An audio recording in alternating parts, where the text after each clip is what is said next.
Welcome to my Flow of Lessons unit plan. My Flow of Lessons unit plan had to do with stress, and there was three lessons that all built upon each other. For time constraints, I'm going to go down to the barrier section and the checkpoints that I use from our UDL and how they connected with each other. Before I go down there, the National Health Standard was the same for all three lessons. Analyze how environment and personal health are interrelated, but the student objective was different for all three lessons. Going down and starting with learning goals and outcomes, there is three potential barriers I saw: lack of clarity, learning goals being too complex or too many directions being given, and lack of prior knowledge and understanding of prior knowledge. So, to try and help with those barriers, the components that I felt could be effective: for lack of clarity, explain the learning objectives and outcomes in simple, understandable terms. That'll also help with this second barrier of being too complex and too many directions given.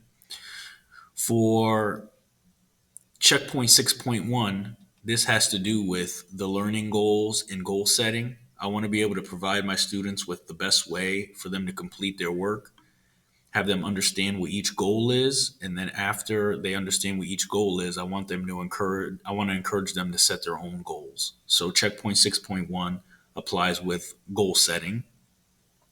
And this checkpoint 3.1, activate or supply background knowledge in each lesson.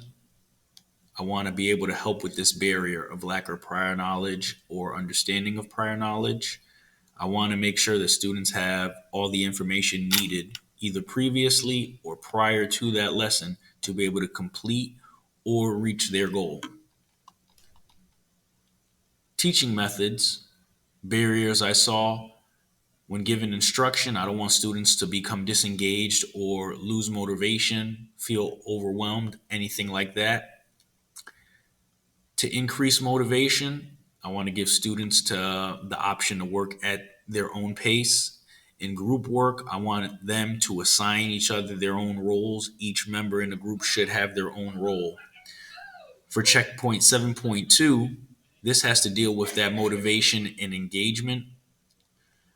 I want to make sure, using stress, that it is something relevant, something that they can relate to, something that they know they can actually use, and they understand why we're doing that. When students understand why we're doing something, the chances of engagement and motivation increase.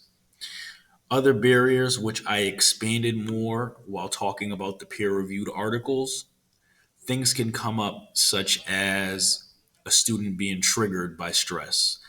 Knowing that they're triggered by stress, it may cause them not to want to do the assignment, maybe give them anxiety, anything like that. And I want to facilitate personal coping skills and strategies, help them learn what causes their stress, what coping strategies are best, healthy versus unhealthy coping strategies, and what resources are available to them.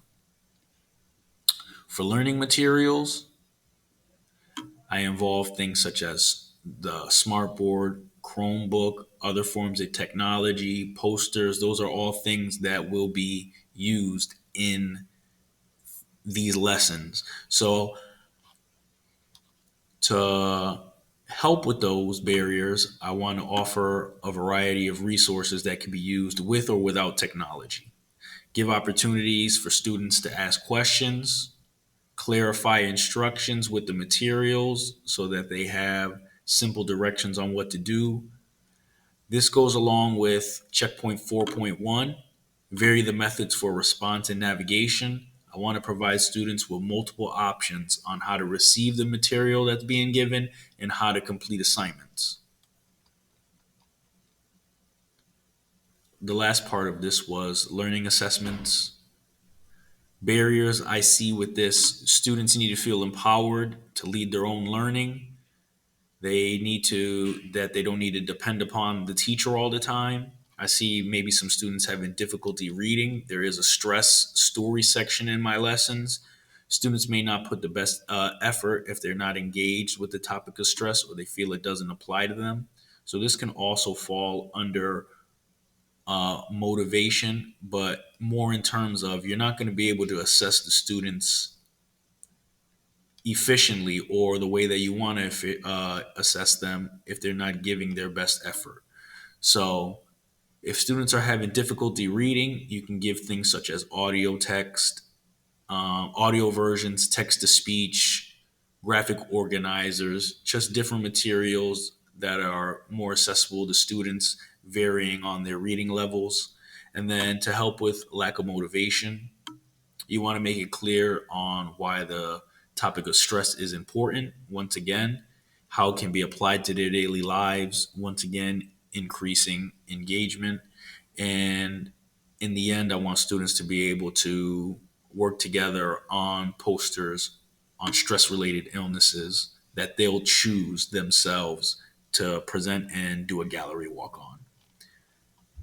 In going through the peer reviewed articles, I just picked out articles that related to the checkpoint, took a quote out and how it was relatable and how I feel like it would help my students.